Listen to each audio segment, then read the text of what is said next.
Assalamualaikum warahmatullahi wabarakatuh. Kali ini kita berjumpa lagi masih dalam kondisi daring atau via YouTube. Kali ini melanjutkan tentang pembelajaran proses bisnis bidang otomotif secara menyeluruh. Tujuan pembelajarannya yaitu setelah mempelajari bab ini, kalian diharapkan dapat memahami pengertian bisnis, proses bisnis otomotif, pengelolaan sumber daya manusia pada bidang otomotif, serta mengidentifikasi potensi bisnis bidang otomotif di lingkungan sekitar. Refleksi pembelajaran sebelumnya. Pada pertanyaan terakhir bab sebelumnya, kalian telah merencanakan kategori perusahaan otomotif yang ingin kalian bangun pada masa yang akan datang, serta menjelaskan secara singkat poin perencanaan yang kalian bisa. Nah, pada bab ini, supaya lebih detail dan rinci perencanaan kalian, silahkan jawab pertanyaan berikut. Jadi, kemarin masih ada yang belum menjawab. Silahkan dijawab pertanyaan kemarin ditambah pertanyaan hari ini. Yaitu yang pertama, setelah pertanyaan nomor 8 kemarin, merencanakan perusahaan otomotif yang ingin dibangun pada masa yang akan datang. Nah, itu yang pertama, apa jenis usahanya? Kedua, apa yang memotivasi dalam membuat usaha tersebut? 3. Kenapa membuat jenis usaha tersebut? 4. Di mana memperoleh ide usaha tersebut? Nomor 5. Kapan usaha tersebut akan dimulai? 6. Siapa saja yang akan terlibat dalam proses membuat usaha tersebut? 7. Apa strategi dalam membuat usaha tersebut? 8. Bagaimana alur proses dari usaha tersebut? Nah, silahkan dijawab pertanyaan tersebut agar lebih detail dan rinci perencanaan kalian.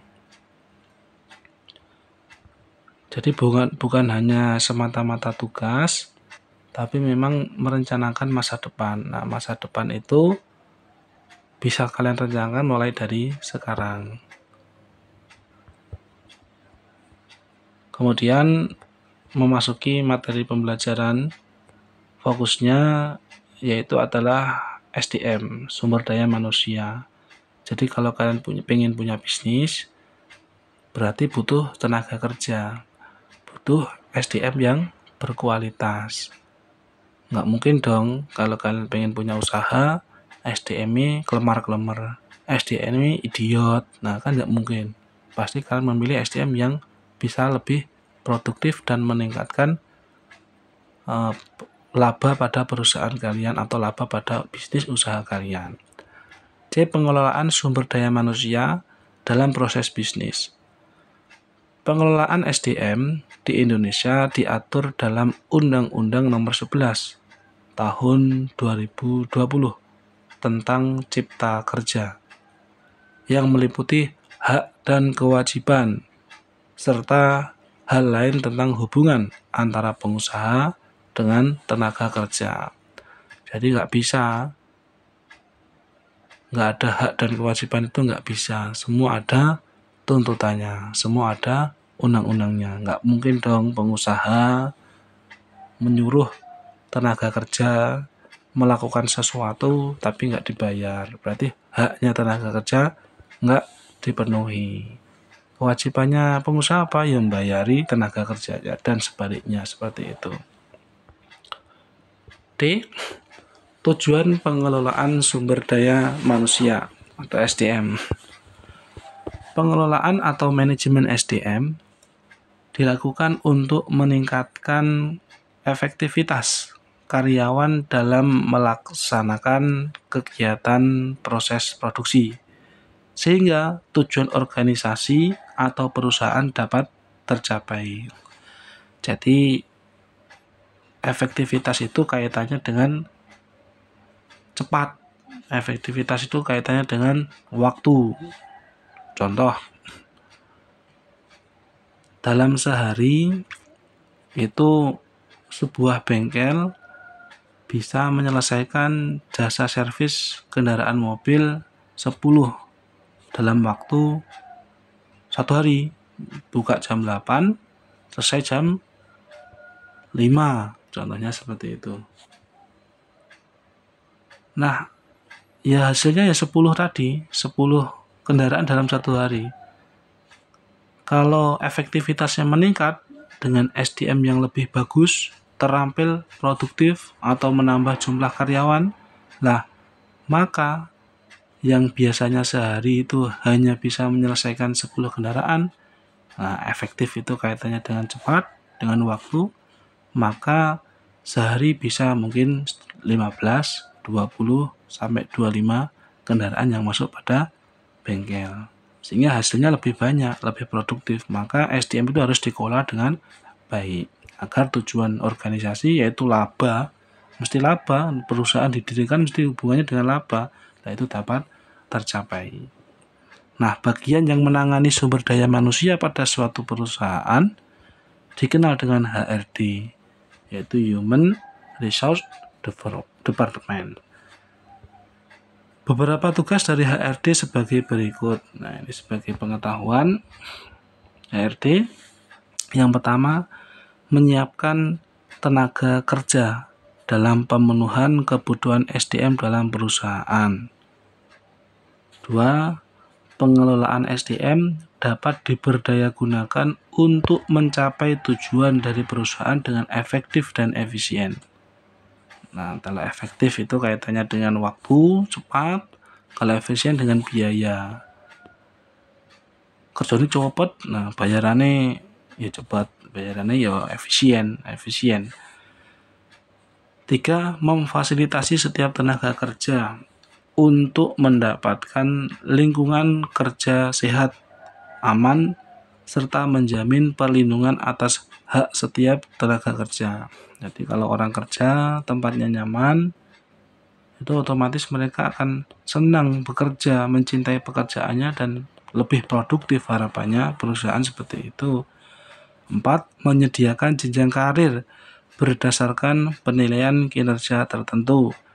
Kerja sudah 5 tahun, sudah 8 tahun, 10 tahun, gajinya tetap. Nah, itu mesti mereka akan keluar, bahkan mendirikan bengkel sendiri dan sebagainya. Tapi kalau gajinya banyak, otomatis dia akan tetap bertahan di situ. 5. Mengembangkan kemampuan tenaga kerja untuk meningkatkan kualitas kerja, produktivitas kerja, serta memberikan kesempatan untuk beraktualisasi diri. Nah, seperti ini nomor 5. Jadi itu tugas HRD juga. Nah, gambar HRD interview pekerja. Nah, ini hanya sebagai ilustrasi. Ya, mulai dari interview, nah itu ditanya benar potensi apa yang dari pelamar itu bisa digali sebanyak-banyaknya. Sehingga nanti perusahaan benar-benar memiliki daya saing, memiliki produktivitas yang bagus. Lanjut, proses pengelolaan sumber daya manusia. Nah, kalau setelah di interview, sudah dapat sumber daya manusia sesuai dengan potensinya masing-masing yang di interview ditanyai, nah itu sudah masuk perusahaan, diterima, maka itu ada pengelolaannya. Sumber daya harus dikelola dengan baik. Pada umumnya, proses yang dilakukan dari perencanaan SDM antara lain perekrutan, penandatanganan kontrak kerja, penempatan, pembinaan tenaga kerja dengan persyaratan tertentu. 1. Nah, ini dimulai dari penggunaan SDM itu dimulai dari merencanakan dulu. 1. Perencanaan SDM, Human Resource Planning. yaitu proses perencanaan yang dilakukan untuk memastikan SDM tersedia dengan baik, sehingga perusahaan dapat mencapai tujuannya. Proses perencanaan SDM antara lain merencanakan proses perekrutan, memelihara serta mengoptimalisasi kemampuan tenaga kerja dalam setiap bagian individu, sehingga perusahaan dapat berkembang dengan baik. Nah, ini direncanakan SDM-nya harus ada dulu. Pengen mendirikan bengkel, tapi SDM-nya nggak direncanakan. Bagaimana kalau ada pelanggan datang? Pak, mobil saya mogok. Jawabnya kalau nggak punya SDM ya bingung. Dibawa ke bengkel sebelah saja Pak, saya nggak bisa kalau mobil mogok. Nah, itu namanya nggak tepat, itu nggak bagus itu. 2. Penyediaan SDM, personal procurement, merupakan upaya untuk menyeleksi SDM dengan kriteria tertentu yang dibutuhkan guna mencapai tujuan perusahaan atau organisasi. Nah, ini diseleksi berarti. Ada kriterianya. Jadi kalau kita melihat brosur-brosur perusahaan, kalau kita ingin melamar pekerjaan, itu mesti ada kriteria tertentu. Minimal lulusan SMK contohnya. Bahasa Inggrisnya bagus, akhlaknya bagus, bisa bekerja dengan tim, dan lain-lain. Penyediaan SDM pada perusahaan atau organisasi melalui perekrutan dengan beberapa tahapan seleksi, diantaranya seleksi administrasi, seleksi kualifikasi, seleksi kemampuan, seleksi sikap atau perilaku, dan lain sebagainya. Pengembangan atau personal development. Setiap tenaga kerja belum sadar akan kemampuan yang ada pada diri setiap individu, baik kelemahan, kelebihan, mengakui kesalahan, kemauan untuk belajar, serta memiliki tujuan ke depan. Nah, proses ini dilakukan perusahaan atau organisasi untuk dapat menggali potensi yang ada pada setiap individu tenaga kerja, sehingga dapat menunjang karir tiap individu. Nah, ini pengembangan. Jadi sebenarnya anak itu berbakat, sebenarnya orang itu berbakat, sebenarnya tenaga kerja itu berbakat. Nah, tapi karena belum tahu aja potensinya dimiliki, nah sehingga itu perlunya adanya pengembangan. Sehingga kalau contohnya kendaraan sekarang, kendaraan injeksi, kendaraan hybrid. Nah, karena SDM ini belum tahu, ya berarti ya kita upgrade, kita beri pengetahuan. Itu tugasnya HRD. Nah, itu diberi pengetahuan, di-upgrade, sehingga dia lebih tahu teknologi terbaru seperti apa. Itu kaitannya dengan produktivitas. Nah, kalau ada orang datang, mobil saya mobil injeksi, mobil saya mogok. Kenapa? Nah, dia sudah bisa menangani dengan baik karena sudah dilakukan pengembangan. Nah, ini contoh gambar quality control perusahaan. Ini ilustrasinya seperti ini. Jadi produk-produk perusahaan itu nggak boleh keluar sebelum dilakukan quality control. Kalau di bengkel otomotif ya otomatis, contoh kendaraan injeksi sudah dilakukan tune up atau perawatan berkala. Sudah dilakukan tune up, tapi endingnya juga harus ada final check atau quality control. Ini dipastikan dulu, ternyata baut olinya sudah tertutup rapat. Nah, karena ada kejadian itu setelah dilakukan tune up, tapi baut olinya tidak tertutup dengan rapat, sehingga pas di jalan ada guncangan-guncangan, sehingga dratnya baut itu mulai kendor, akhirnya baut itu lepas, olinya tumpah, nggak kerasa, sedikit demi sedikit olinya netes habis. Nah, kalau padahal sistem pembakaran, sistem pelumasan itu kan butuh dalam engine. Nah, karena nggak ada pelumasannya, akhirnya mobil tersebut macet, nggak bisa jalan, akhirnya harus turun mesin. Nah, itu salah satu contoh. Dan itu terjadi.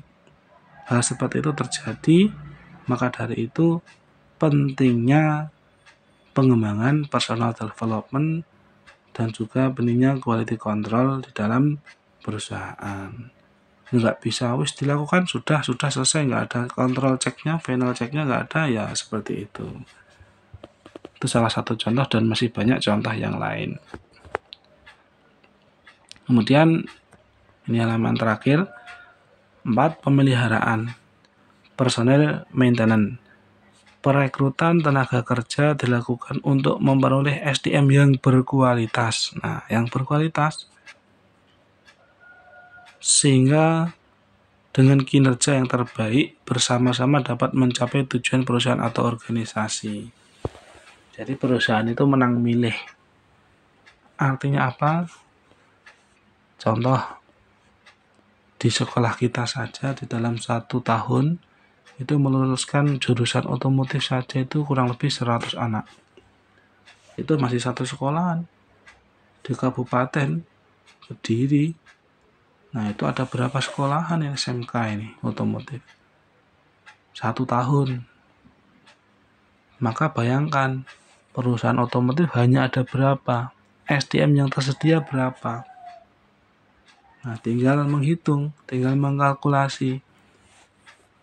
Perusahaan otomotif tinggal meleksi. Nah, banyak sekali persaingan. Nah, maka harus menunjukkan kualitas kita memiliki skill sebagai mekanik otomotif, nah itu supaya dibuktikan berlomba-lomba menjadi yang terbaik. Makanya dalam materi kali ini itu adalah bisnis otomotif. Perusahaan dengan lulusan itu tidak akan pernah sebanding. Artinya gini, perusahaan itu ya hanya itu saja. Sedangkan lulusan tiap tahunnya banyak. Nah, nggak mungkin perusahaan akan menyerap semua lulusan otomotif masuk perusahaan. Maka perlunya materi bisnis otomotif. Nah, bisnis otomotif direncanakan dari kelas 1. Semuanya dipersiapkan di kelas 10 ini. Proses pemeliharaan SDM agar tetap memberikan segala kemampuannya dengan berbagai cara, di antaranya dengan memberikan penghargaan, punishment atau hukuman, insentif atau imbalan, serta benefit atau keuntungan. Nah, itu salah satu pemeliharaan atau personal maintenance. Jadi nggak bisa orang nggak disiplin. Nah, kudune wis pelanggan datang tapi pegawainya belum datang. Siapa yang mengerjakan pekerjaan pelanggan ini? Sudah ada pelanggan tapi belum ada yang mengerjakan. Nah, itu makanya kedisiplinan itu penting. Nah, agar disiplin bagaimana? Ya diberi imbalan atau penghargaan atau keuntungan dan lain sebagainya. Kalau sudah jamnya pulang tapi masih ada pelanggan yang datang bagaimana? Nah, berarti ada tambahan-tambahan atau insentif itu istilahnya. Nah, kalau datangnya terlambat, nah maka ada punishment atau hukuman. Nah, itu memang dalam pembelajaran pun juga seperti itu. Maka karakter-karakter atau budaya yang baik ini itu nanti jangan sampai ditinggalkan. Nah, budaya kerja industri ini terus menjadi budaya kalian selama pembelajaran.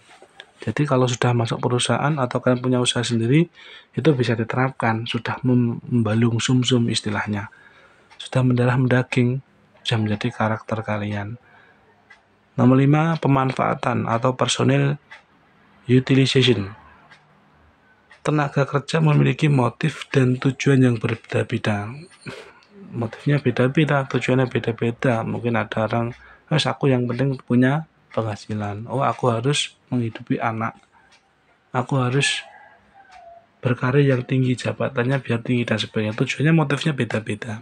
Nah, langkah ini dilakukan agar setiap tenaga kerja sejalan dengan rencana dan tujuan perusahaan. Tenaga kerja yang memiliki kemampuan kinerja yang baik diberikan promosi jabatan yang lebih tinggi. Nah, untuk tenaga kerja yang turun kinerjanya dapat dilakukan demosi penurunan jabatan.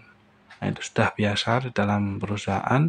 Maka kalau kualitasnya baik, biasanya yang diangkat menjadi pegawai tetap. Mungkin pertama jadi mekanik, belum pegawai tetap. Nah, kemudian diangkat jadi pegawai tetap. Kemudian jadi kepala bengkel atau foreman, kepala bengkel, dan sebagainya, dan seterusnya. Nah, maka dari itu SDM ini penting sekali untuk menunjang keberlangsungan dan produktivitas perusahaan dengan seefektif dan seefisien mungkin. Itu baik di perusahaan maupun usaha yang ingin kalian ciptakan. Maka muncul pertanyaan nomor 9 ini.